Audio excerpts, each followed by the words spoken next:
Twitch. Choose your view.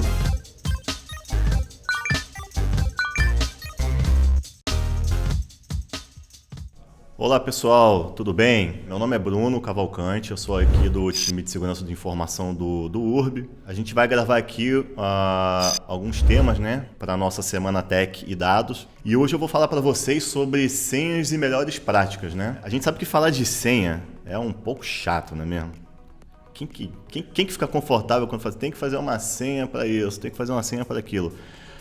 Mas, infelizmente, senha é um assunto que a gente ainda tem que falar, e principalmente quando a gente fala de boas práticas, né, relacionadas a senhas. Então, vou trazer aqui uma informação para vocês, pessoal, que de acordo com um relatório de investigação de violação de dado da Verizon, cerca de 81%, né, das violações de dados usaram senhas fracas ou senhas roubadas. Isso se torna pior quando o uso dessas senhas elas são repetidas em várias contas, em vários serviços.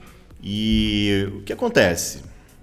Vamos falar francamente aqui que isso é muito comum.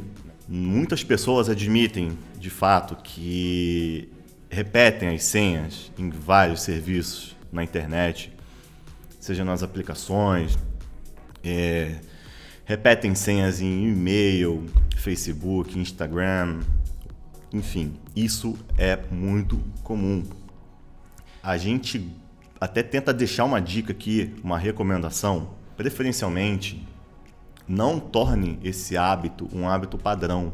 Esse hábito de repetir a senha para vários outros serviços ou para várias outras aplicações não é um hábito muito legal, não é um hábito muito saudável. Então, assim, nunca repita a mesma senha para diversos acessos. Procure ter uma senha para cada acesso, uma senha única para cada acesso. Porque, assim, caso, porventura, ocorra algum vazamento em específico, numa aplicação XY, você só vai precisar alterar aquela senha. E, obviamente, se há um vazamento em uma base de dados de um determinado serviço, o cybercriminoso ele vai ter acesso àquela informação, ele vai ter acesso ao cadastro, né, o e-mail e associado àquela senha, e muito certamente ele vai tentar utilizar esse mesmo e-mail com essa mesma senha em outros serviços comuns. Então, por exemplo, ele vai tentar utilizar esse e-mail que foi vazado e essa senha para acessar, sei lá, o iFood, acessar a tua conta do Instagram, acessar a tua conta do Facebook, acessar a sua conta de e-mail ou qualquer outra plataforma, né, que você utiliza como padrão. Aquele e-mail, que geralmente é um e-mail pessoal seu, e aquela senha que houve já um vazamento dessa senha em uma outra plataforma. Segue essa dica número 1, né? Vamos tentar não repetir senhas em outras plataformas e outros serviços. Fazer um gancho aqui rapidinho, já que estamos falando de senhas. Por que as empresas precisam ter políticas corporativas, políticas de senhas corporativas, né? Geralmente, uma política de segurança de informação, ela tem a sua importância para garantir que os usuários da rede corporativa, da rede dessa companhia, que eles realizem os acessos de forma segura, né?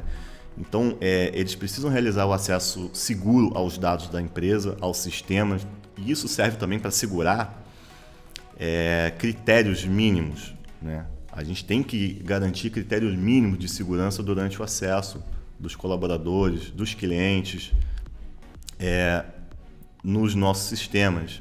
Principalmente, né, já que a maioria das violações hackers são feitas a partir de comprometimento de senhas consideradas fracas. Geralmente, uma política de senha associada à política de segurança da informação, ela aplica algumas diretrizes, por exemplo, como bloqueio da conta por um excesso de tentativas. Por exemplo, se você tentar 5 vezes a senha errada, aquela conta ela é bloqueada por uma medida de segurança. Isso vai evitar, por exemplo, um ataque de brute force, né? A política também ela força o uso de uma senha forte com um mínimo de complexidade, ela não permite a reutilização das últimas senhas, então determinadas políticas colocam lá que não é permitido reutilizar as últimas 5 senhas, as últimas 10. Isso varia de política por política, né? De estratégia por estratégia, mas basicamente uma política de segurança da informação, quando aborda o assunto política de senha, ela serve justamente para isso, né? Para garantir o mínimo de segurança nos acessos aos dados, nos acessos aos sistemas e forçar também que os usuários criem uma senha forte, né? Como, por exemplo, não permite utilização do nome da empresa ou o nome do próprio funcionário, né? Determinadas políticas utilizam um dicionário de palavras que não permitem que aquelas palavras sejam utilizadas na hora de criar uma senha de rede ou um login. Fica aqui esse gancho de o porquê que toda companhia ela precisa ter uma política de segurança de informação e ela precisa ter uma política de senha. Falar um pouco sobre criação de senhas fortes. Como já mencionei anteriormente, né, os usuários, e a grande maioria dos usuários, tem o hábito de utilizar senhas fracas. O que é uma senha fraca para você? Uma senha fraca para você pode não ser uma senha fraca para mim. Uma senha forte para mim pode ser diferente de uma senha forte para vocês. Mas geralmente uma senha fraca, e posso até dar um exemplo aqui, que é muito comum, né? Até pegar um gancho desse exemplo, uma pesquisa feita no site da NordPass, ela trouxe um resultado de que as senhas mais utilizadas pelas pessoas e, obviamente, o tempo que leva para quebrar uma senha dessa é muito rápido. Dentro dessas senhas estão 1, 2, 3, 4, 5, 6, password em inglês, né? Welcome, picture one, e também é muito comum, como utilização de senha fraca, o usuário associar o nome da empresa, né? Vou dar um exemplo. Empresa @123, empresa @01, ou usuário @01, usuário @123, usuário @2021, que é o ano que nós estamos. Isso é muito comum. Só que isso é um hábito comum que não é uma boa prática, né? É óbvio que esse tipo de senha ela é muito fácil de ser quebrada. E nem só quebrada, porque a primeira coisa que um cybercriminoso vai tentar fazer quando ele obtém um acesso, né, não autorizado, ele vai tentar utilizar esse padrão comum de senha, que é o usuário, o nome do usuário, o nome da empresa. E, às vezes, isso vai além desse padrão, né, que é utilizar o nome da empresa ou o nome do próprio colaborador. Muitos usuários utilizam, por exemplo, data de nascimento, informação pessoal dele mesmo, né, informação pessoal do usuário. Isso pode ser descoberto assim, no estalar de dedos, com um mínimo, por exemplo, de uma engenharia social, né? Basicamente, a engenharia social ela visa explorar uma brecha humana, né?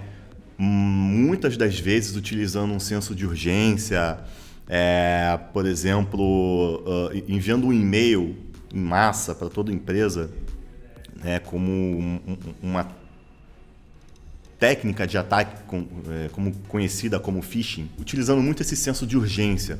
Clique aqui para atualizar seus dados, a sua conta possui alguma diversidade na sua conta, regularize já.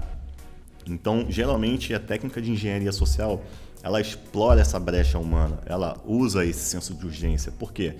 Ela vai te pegar naquele momento em que você está pensando em outras coisas, mas aí você viu aquilo e você acha que aquilo é tão mais importante quanto que você já estava vendo, e aí você vai ficar preocupado, e aí você vai acabar clicando, você vai acabar acessando, e isso aí vai virar um risco humano que pode comprometer a sua credencial, a sua chave de acesso. E, obviamente, se você utiliza uma senha fraca, essa senha ela vai ser quebrada com um simples ataque de dicionário, um ataque de força bruta. Agora, falando sobre exposição, né? O que nós podemos fazer para estarmos menos expostos a esse tipo de ataque, né? Ataques de engenharia social, por exemplo. Inicialmente, a dica básica que eu dou para vocês aqui é criar senhas que possuam pelo menos, agora eu, Bruno, falando, né? Mais de 12 caracteres. Ah, Bruno, mas 12 caracteres é muito grande, como é que eu vou lembrar? Infelizmente, a gente pensa que uma senha de 8 caracteres, né, que normalmente as políticas de senha falam, no mínimo 8 a 10. A gente pensa que 8 caracteres já é o suficiente, mas hoje em dia não é suficiente. Então, a minha recomendação, no mínimo 12 caracteres, misturando números, misturando uma letra maiúscula, uma letra minúscula, com símbolos especiais como exclamação, tralha, um cifrão, interrogação, entre outros símbolos. E óbvio, além disso tudo, alterar com uma determinada periodicidade essa senha. Isso garante minimamente, né, que a sua senha está protegida, que o seu acesso está protegido. Então, por exemplo, vamos dar um exemplo aqui, vai. Você tem uma grande dificuldade para escolher uma senha grande, forte, com no mínimo 12 caracteres. Vou dar uma dica aqui para vocês, tá? Escolha uma palavra que você goste bastante. Vamos usar um exemplo aqui. Eu, Bruno, gosto muito de bolo de cenoura. Quem não gosta de bolo de cenoura? Você pode pegar essa palavra, bolo de cenoura, e você pode trocar algumas das letras dessa palavra por números e símbolos. E também você pode tentar adicionar mais uma palavra, né, nessa palavra já escolhida por você para tornar ela mais longa. Então, por exemplo, bolo de cenoura, sexta-feira. Já ficou um pouco mais longo. Agora, se você utilizar todo esse padrão, né, pegar essa palavra, transformar ela numa palavra que só você, obviamente, conheça, trocar algumas das letras dessa palavra, colocar caracteres, alternar entre número, caractere maiúsculo, minúsculo, consolidar, né, essas duas palavras que eu citei agora no exemplo, ela vira sim uma senha forte. Uma outra dica que é muito legal também é a utilização de gerenciadores, né, de senhas, cofres de senhas. Muita gente não conhece isso. E hoje em dia nós temos diversos aplicativos de gerenciadores de senhas, de cofres de senhas, gratuitos. Então, posso citar exemplo do KeePass, do LastPass, que inclusive eu utilizo o LastPass. Se eu não me engano, temos também o Bitwarden. Enfim, basta um mínimo de pesquisa na internet sobre gerenciadores de senhas, que vocês vão encontrar diversos gerenciadores de senhas. Inclusive, alguns desses gerenciadores, eles até geram uma senha forte para vocês. E com isso, você acaba colocando a sua senha dentro de um cofre de senhas. Ela fica protegida porque para você acessar esse cofre de senha, você precisa de uma credencial única. Muitas das vezes você tem que habilitar um segundo fator de autenticação para acessar esse cofre. E isso é um outro item muito importante que eu vou até falar. Mas você colocando essa senha num cofre, você garante um pouco mais de confidencialidade, né, da sua senha, da sua credencial. E outra coisa, né, gente? Vamos evitar anotar senha em post-it, bloco de nota. Isso também é uma coisa muito comum.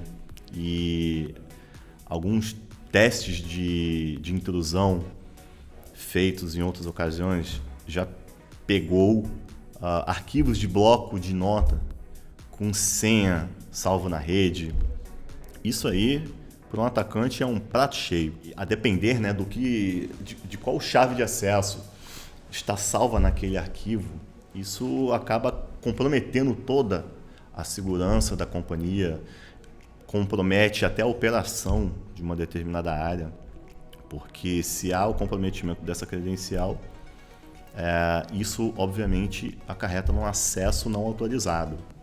E isso vira um incidente de segurança, né, que pode parar uma operação, pode acarretar em um roubo de informação, uma exfiltração de dado e, eventualmente, prejuízos ainda maiores.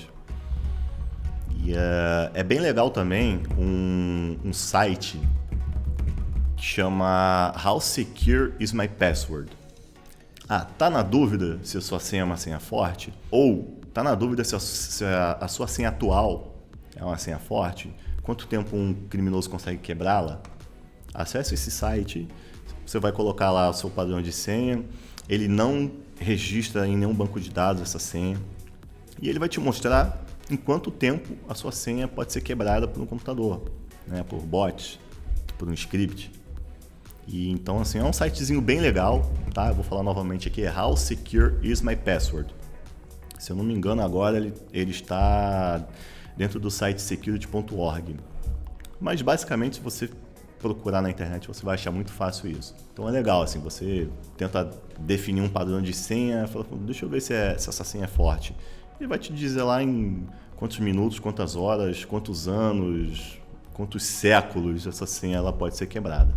É importante também se falar, né, principalmente para administradores de infraestrutura, uma solução, existe uma solução da Microsoft, se não me engano, chama LAPS, L-A-P-S, que ela aplica um tempo de vida para essa senha de admin local, né, das estações de trabalho. Fazendo isso, ela acaba rotacionando essa credencial de admin local, então o indivíduo nunca sabe aquela senha, porque ela toda hora é rotacionada. Então, acaba dificultando o comprometimento daquela conta admin local da estação de trabalho do usuário. Um outro fator muito importante, né, uma outra medida que hoje em dia todo mundo precisa utilizar, eu recomendo, precisa habilitar isso em todas as plataformas possíveis e imaginárias, é a utilização da autenticação duplo fator, né? MFA, autenticação de 2 fatores, que além da senha, é necessária a inclusão de um código adicional para fazer login num determinado serviço. O que acontece? Caso um atacante ele tenha a posse da sua senha, um vazamento, por exemplo, ele vai precisar de uma segunda camada de proteção para autorizar o acesso dele, né, no sistema que ele está tentando comprometer. E essa segunda camada, ela vai te blindar, né? Ela vai te proteger, porque se o seu usuário e senha vazou e aquela pessoa, aquele cybercriminoso, está tentando fazer um acesso com seus dados de acesso, vai solicitar para ele um segundo fator de autenticação, que geralmente pode ser um código num aplicativo, pode ser um SMS que você recebe no número do seu celular, previamente cadastrado. Ele não vai ter isso, né, de posse, então ele não vai conseguir ser autorizado a autenticar naquele sistema.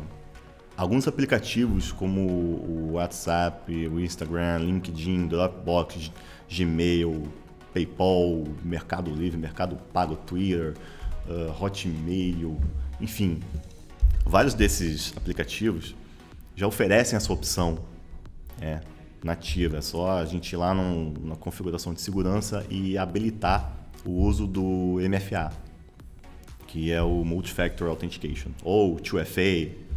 E a gente indica, né, fortemente a adoção dessa prática, de habilitar essa autenticação de 2 fatores. Porque, como eu já informei, ele adiciona uma camada a mais de proteção para os usuários, caso a credencial seja comprometida, né? Um item muito importante que eu gosto até de abordar quando eu falo sobre senhas, não utilizarmos SMS como segundo fator de autenticação. E sim, alguns serviços disponibilizam, né? Eles enviam por SMS o segundo fator de autenticação. Nesses casos, eu recomendo que sempre desabilite as notificações de SMS com a tela de bloqueio ativa do seu telefone. Por quê?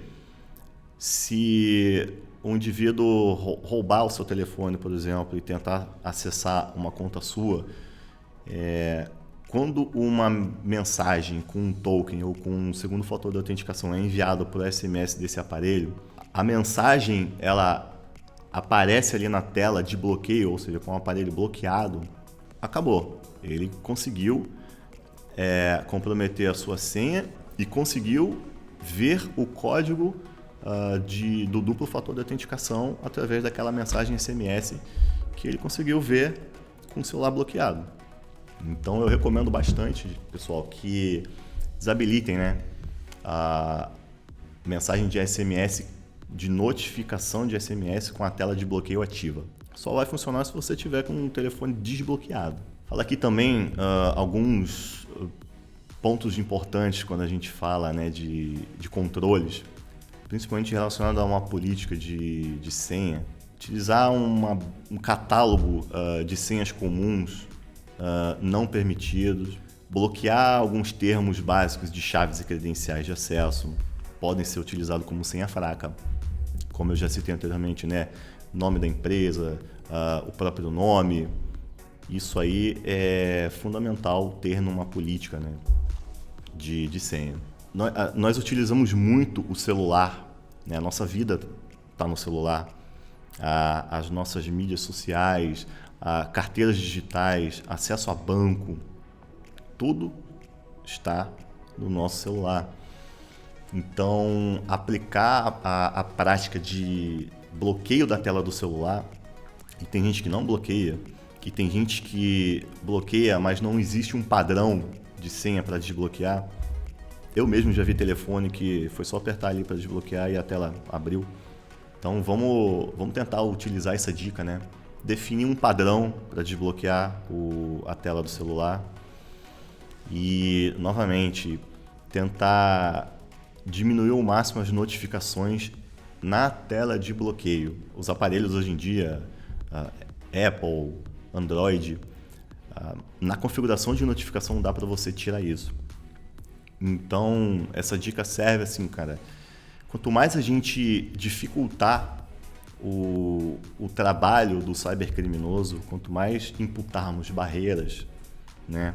Fazer uma senha forte, utilizar o segundo fator de autenticação, não facilitar a vida do atacante, a gente faz com que ele desista de você e vai tentar outra pessoa. E se essa outra pessoa seguir todas essas recomendações, ele vai desistir, vai tentar outra e aí por aí vai virar um ciclo e o cara vai desistir.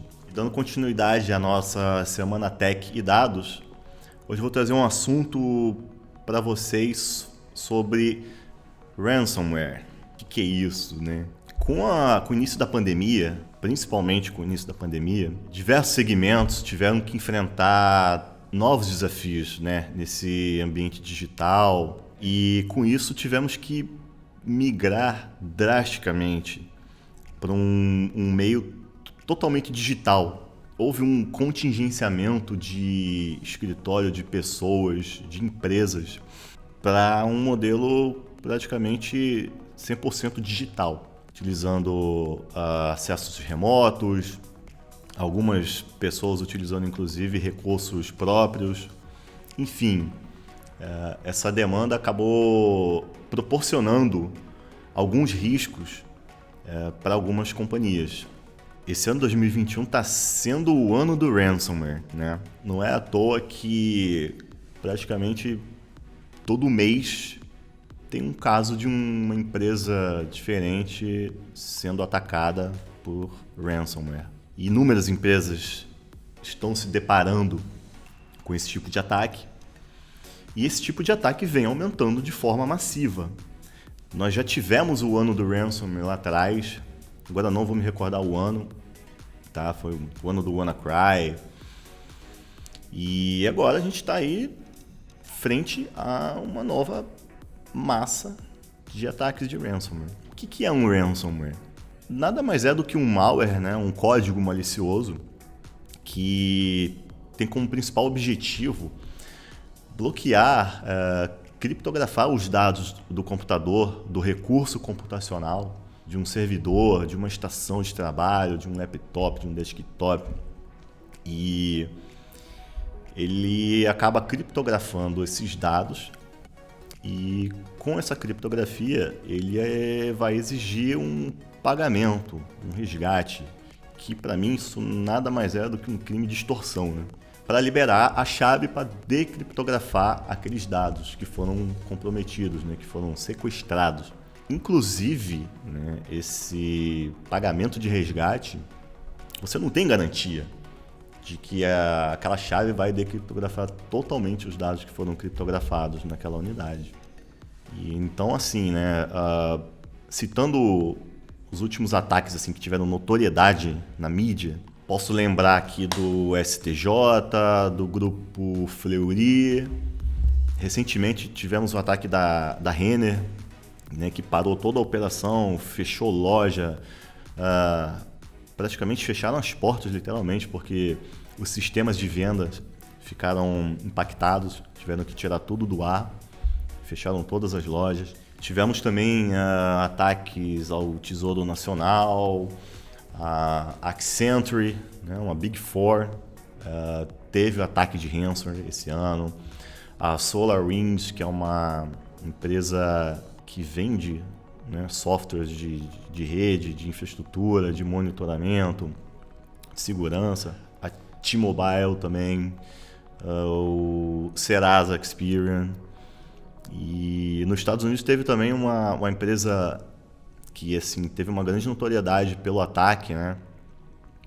Que foi o ataque à Colonial Pipeline, lá nos Estados Unidos, né? E esse ataque ele impactou a distribuição de combustível, né, no país. Os cybercriminosos invadiram o sistema, paralisaram toda a operação, e isso teve um impacto muito grande no país, né, com distribuição de combustível. Citei alguns casos, mas infelizmente a gente tem muito mais casos, né, de ataques de ransomware só esse ano. Os primeiros casos relatados de ransomware foram na Rússia, se não me engano, lá em 2005, onde praticamente a gente tem o berço, né, de grandes grupos de cybercriminosos, de grandes grupos hackers, e os grupos de ransomware, como o Lockbit, o Sodinokib, o REvil. E os ataques de ransomware, de acordo com um estudo até do ano passado, 2020, eles renderam cerca de 2,1 bilhões de reais aos hackers, né, onde praticamente 99% dos casos desses ataques, dos pagamentos, né, são realizados via criptomoedas, Bitcoin. E originalmente o ransomware ele apenas criptografava os dados, né? E aí um resgate, apareceu uma tela lá, seu computador foi criptografado, e apareceu uma tela lá, um disclaimer vermelho falando que o seu computador foi criptografado, seus dados estão todos codificados, criptografados, e na tela existia um resgate, né, que era exigido para desbloquear esses dados.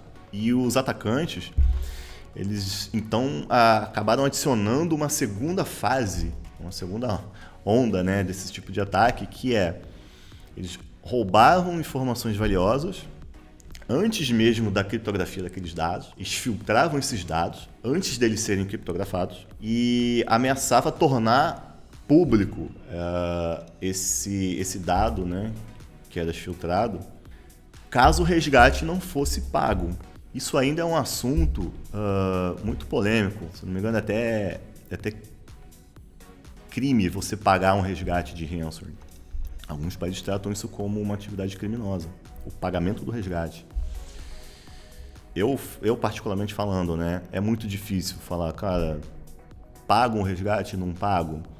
Isso vai depender muito da estratégia da companhia, sabe? De qual vai ser a decisão final a ser tomada, do tamanho do impacto que esse ataque originou para a companhia, o tamanho da perda financeira, reputacional. Então, são assuntos assim que são muito complexos, são complicados, que precisam ser analisados antes de tomar uma decisão de se eu devo pagar ou não o resgate, né, de ransomware, para ter a chave para decriptografar os meus dados e não ter esses dados expostos publicamente. Como que eu faço para saber se eu sou um alvo em potencial de um ataque de ransomware, né? Primeiro, recomendamos avaliar essa estratégia de segurança da empresa, né? Avaliar todo o papel de governança e papel estratégico de segurança alinhado aos negócios da companhia, as camadas que visamos proteger, seguir minimamente. Isso é by the book. Nós temos que seguir frameworks, melhores práticas de segurança, como, por exemplo, SysControl, que hoje já está na versão 8, frameworks da NIST, SANS. Isso acaba ajudando, né, orientando com relação aos controles de segurança que devem ser aplicados, que torna o nível de maturidade de uma companhia cada vez mais elevado, e isso dificulta esse potencial ataque. Tem um controle e ferramentas também para analisar o comportamento da sua rede, né? O que é um comportamento anômalo, o que é um comportamento anormal dos usuários em tempo real, das máquinas, dos seus servidores, das suas aplicações. Segmentar a rede, isso é muito importante, ter a rede segmentada, apartada. Eu diria aqui que trabalhar ao lado do fator humano, e o que isso quer dizer? Investir em campanhas de security awareness, né? Conscientização de segurança em toda a companhia, não é só numa determinada área, só para a galera da TI, não. É importante investir em campanhas de conscientização na empresa. E o que eu quero dizer com isso, né? A gente precisa trabalhar o comportamento dos usuários num curto prazo e aí trabalhar a cultura dos usuários, a cultura da empresa ao longo prazo e medir, né, esse comportamento, essa tratativa dentro dessa campanha de conscientização, para saber se a gente está atingindo realmente o que a gente precisa atingir. Os usuários, infelizmente, são o principal vetor de ataques. Outro ponto que é muito importante, né? Tratar vulnerabilidades conhecidas, mitigar esse vetor de infecção, manter software de antivírus sempre atualizado e sempre ativo. É muito importante frisar que, principalmente em políticas corporativas, que é proibido o funcionário, o colaborador, desativar determinados controles de segurança, como software de antivírus, por exemplo, desativar um firewall. Primeiro que ele não tem que ter privilégio administrativo para fazer isso, né? Isso é um controle de segurança que só uma equipe, só a área que administra esses controles deve ter esse tipo de privilégio. Realizar testes de intrusão também são fatores cruciais, importantes para que a gente tente não ser um potencial alvo, né, de ataque de ransomware na companhia. Também falando um pouco sobre prevenção, a gente pode falar aqui alguns itens muito importantes. Por exemplo, número 1, ter backups descentralizados e testar esses backups. Não adianta a gente, fazer um backup, faz um backup em mídia e beleza, fiz o backup, o status dele foi complete, não deu fail, não deu nada, beleza, o backup está pronto. Não há um teste desse backup, não há uma validação de que esse backup está íntegro, porque às vezes, num caso de ransomware, o próprio backup já foi comprometido e o próprio backup já está criptografado. Então você está levando um backup para um outro site o seu backup já está criptografado, já está comprometido. Porque um ransomware, antes dele se proclamar que está ali, né, efetivo na sua empresa, cara, semanas antes disso, ele já está atuando dentro da empresa. Ele já está tentando lateralizar, se propagar e se espalhar na empresa. Então, backup é um ponto muito importante. Backup, testar o backup, ativar o Shadow Copy se for possível, né? Shadow Copy ou similares, que são aqueles volumes que você consegue restaurar uma versão anterior da máquina. Renomear arquivo de backup também é muito importante. Utilizar a solução anti-malware baseada em comportamento. Hoje em dia nós chamamos essas soluções de EDR ou XDR, né, que é Endpoint Detection Response ou Extended Detection Response, que são soluções de Next Generation antivírus baseadas em comportamento, são holísticos. Não é mais aquela coisa baseada em assinatura. Saiu uma assinatura, o software vai lá, atualiza e se a tua máquina tem aquela assinatura, ele pega, se não pega, balbal, passou. Não, ele vai pegar o comportamento. Se você foi atacado, se você abrir um arquivo malicioso, recebeu uma planilha lá com um script de uma planilha de Excel, por exemplo, e que aquilo é malicioso, ele vai pegar, vai contingenciar, vai bloquear a sua máquina, vai desconectar a sua máquina da rede, enfim. Ele tem inúmeras ações de inteligência. Firewall também é importante, tem um firewall habilitado na máquina. O monitoramento da rede em si, constante. É muito importante também manter os softwares atualizados. Isso aí é crucial porque um ataque de ransomware ele tende a buscar e explorar uma vulnerabilidade. Então, se ele entra na sua máquina e a sua máquina não tem um patch de atualização e ela está com uma vulnerabilidade conhecida e explorável, que esse malware vai explorar, e é através desse malware que ele vai entrar, vai infectar e vai se propagar, é aí que a gente tem que atuar. Então, a questão de manter o software, o sistema operacional sempre atualizado é importante. E, novamente, né, manter um programa de conscientização anual na empresa, porque a gente precisa trabalhar também o fator humano, mostrar para um colaborador o que é um vazamento, como que pode ocorrer um vazamento, como pode ocorrer um comprometimento de uma credencial, o que é um phishing, como não cair num phishing, como detectar um phishing. Isso é muito importante. E essas coisas a gente só consegue passar para a companhia através de um programa de conscientização. Agora, Bruno, fui infectado. O que eu devo fazer? Primeiro passo aqui, gente. Manter a calma. Não adianta se desesperar. Sério, não adianta se desesperar. Por mais que é natural do ser humano causar o desespero no momento de um incidente de segurança, de um ataque, principalmente de ransomware, que você vê aquilo se espalhando, você vê aquilo parando unidades, o desespero ele atrapalha na hora que você tiver que acionar um plano de resposta. Fui infectado, detectei o que fazer. Mantenha calma. Aciona o seu plano de resposta ao incidente. Aciona o seu plano de comunicação com o board, o plano de comunicação com os clientes, com os stakeholders, com a mídia, com canais de parceiros. Isso é muito importante. Transparência e comunicação também, nesse momento, é crucial.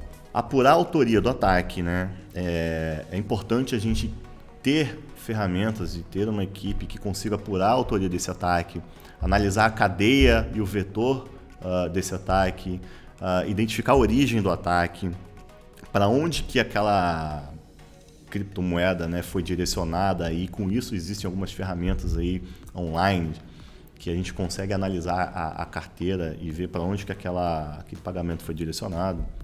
Isolar o vetor de ataque, desconectar aquele ativo da rede, e nesse ponto entra uma questão de microsegmentação de rede que ajuda bastante. Existem soluções hoje em dia que atuam fazendo microsegmentação da rede propriamente dita, né? Usar estratégias de Zero Trust também hoje em dia é muito importante. Varrer o arquivo, procurando por algum arquivo malicioso. Preservar aquela unidade, né? Então, o que é preservar a unidade? Fazer uma duplicação forense. Pega aquele dado, duplica ele, preserva ele, para não trabalhar naquele dado que foi comprometido. A gente duplica, faz uma duplicação forense e trabalha naquele dado duplicado. Para não trabalhar nos originais, né, criptografados. Recuperar backup, recuperar a versão anterior, como disse o Shadow Copy, o Windows tem muito o Shadow Copy, VSS. E assim, a fase de investigação e negociação, né? É importante observar o e-mail que está sendo enviado, caso haja uma negociação. Então assim, cara, observa o e-mail que está sendo enviado para essa negociação, inspeciona o cabeçalho desse e-mail do pedido de resgate, investigue o endereço da carteira que está sendo pedido, né, para ser enviado o pedido de resgate. Tem um site, acho que é o walletexplorer.com, que dá para você fazer essa investigação do endereço da carteira. Solicitar uma prova, isso é importante, solicitar uma prova de que consegue decriptografar aquele arquivo, né? Mandar só um arquivo como prova, trabalhar essa negociação. Não é só tipo, cara, beleza, fomos infectados aqui, estão pedindo resgate, vamos pagar. Não, tem que trabalhar essa negociação, porque às vezes o cybercriminoso ele pede um valor e aquele valor ele pode ser negociado, ele pode diminuir bastante. E importante, realizar uma auditoria e uma perícia forense no ambiente que foi comprometido. O que isso quer dizer? Geralmente, se contratar uma perícia forense externa para identificar a vulnerabilidade, identificar falhas e riscos de novos ataques, porque também não adianta você identificou a cadeia, identificou a autoria, identificou qual foi o vetor, trabalhou ali, mitigou, beleza, subiu tudo, e você continua com vulnerabilidade aberta dentro do seu ambiente, você continua com falha que pode trazer um risco de um novo ataque. Então, assim, tudo isso para gerar orientação para aprimoramento da segurança.